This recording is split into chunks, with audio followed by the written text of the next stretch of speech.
disrespect to UMass, but you go from a top 10 national televised game to a team that's 2-8 playing for 9,000 people.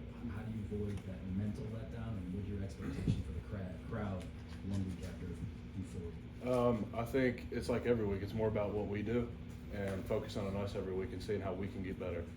And I treat every week the same. Our offensive line still gonna be in there. I'm tonight watching film for 2 hours. Still gonna be there on Wednesday watching film for 2 hours. So every week's the same to me, and I think it's about focusing on us and seeing what we can improve on.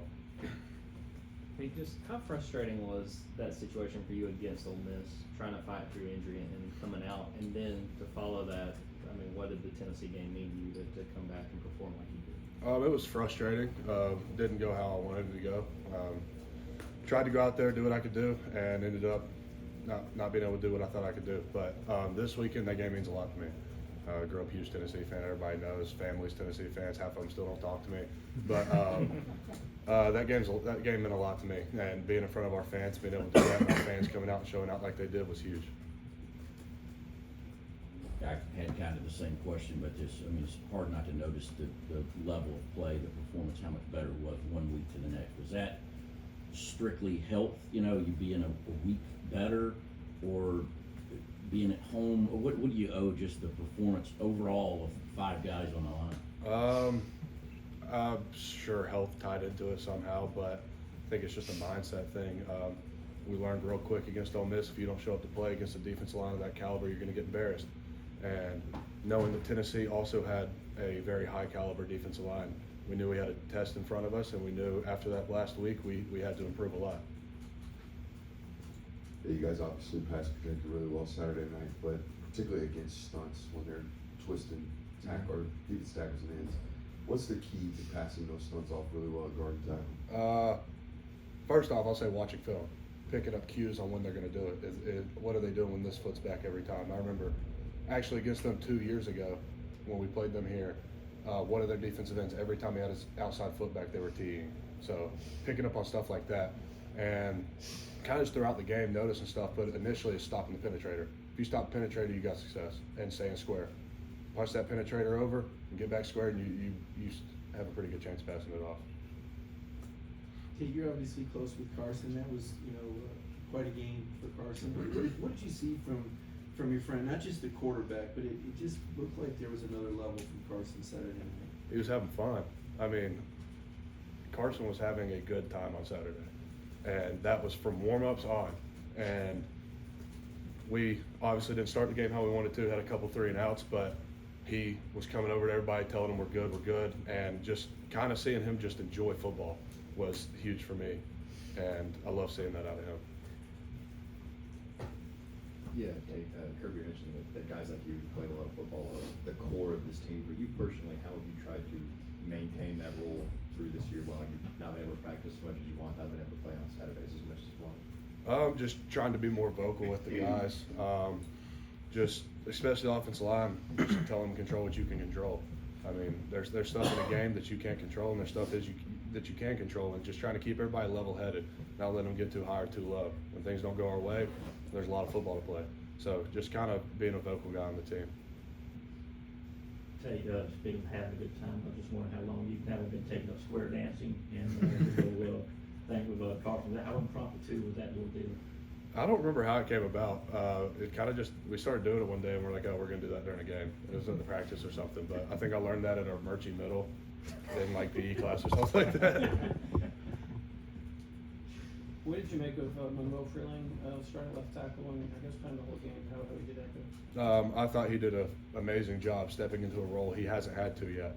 And just talking to him throughout the week, just trying to get that confidence in his head that he can go out there and do it for a whole game. So him stepping up and being able to do that for a whole game was very impressive. Yeah, Tate, Murchie native. Good to see you. Yes, sir.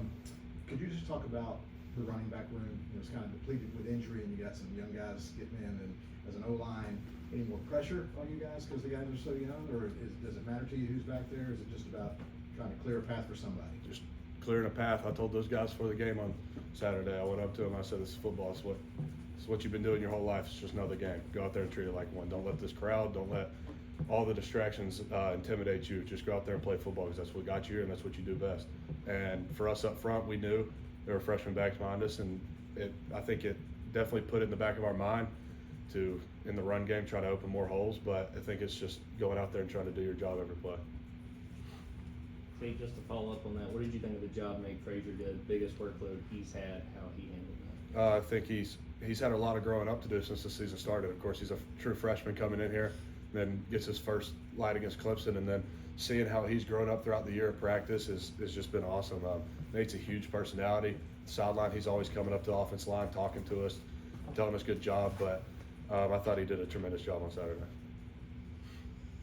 Yeah, you finished your career unbeaten against Tennessee. What does that mean, and why have you been able to extend that win streak to, I think, 8 games now? Yeah, like I said, it means a whole lot to me to be able to go undefeated against them. It was one of my top schools coming out, and then, like I said, family.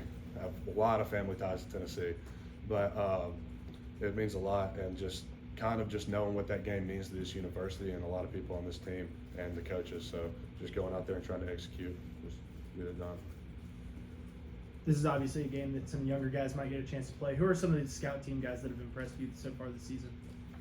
A lot of these scout team defensive linemen that I go against every day, the Jordan Thomases, the Namdis, Jordan JGs, they do a tremendous job giving us looks every week and seeing them. And I love seeing the guys on our scout teams go out there and play, because they truly are what gets us prepared for Saturday.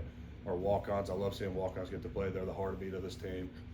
But those are a few guys that I'm looking forward to get to see out there.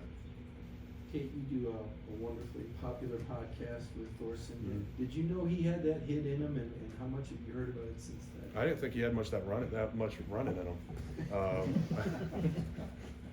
But no, that was impressive. He impressed me with that one. But no, I didn't think he had that much running in him. That was my biggest concern. You know, if he got there, he's built like a linebacker, so he could probably make the tackle. But if he was getting there, would be the problem. Tate, to your left, apologies, I don't know how much eligibility you have left, if you do or don't, and we might not see you in the coming weeks, but the fact that this senior class could set a class record winning 51 or 55 games, first stepped on campus, could you ever fathom that, A? And if we don't talk to you, just final thoughts of leaving Sanford Stadium and Athens for good between the edges? It's been a ride. Of course, when I came here, this is something that I wanted to do. I came here because I wanted to win. And it turns out that we have done that a good bit over the past few years. But it's been a great ride. I love this place. I love this university. I love our fans. And Saturday just shows what our fans are capable of and what they're about. And that was the most electric atmosphere I've ever been in, no matter where I've played. That was number one. Any more questions for Tate? All right, Tate was just announced as the SEC Offensive Lineman of the Week, so.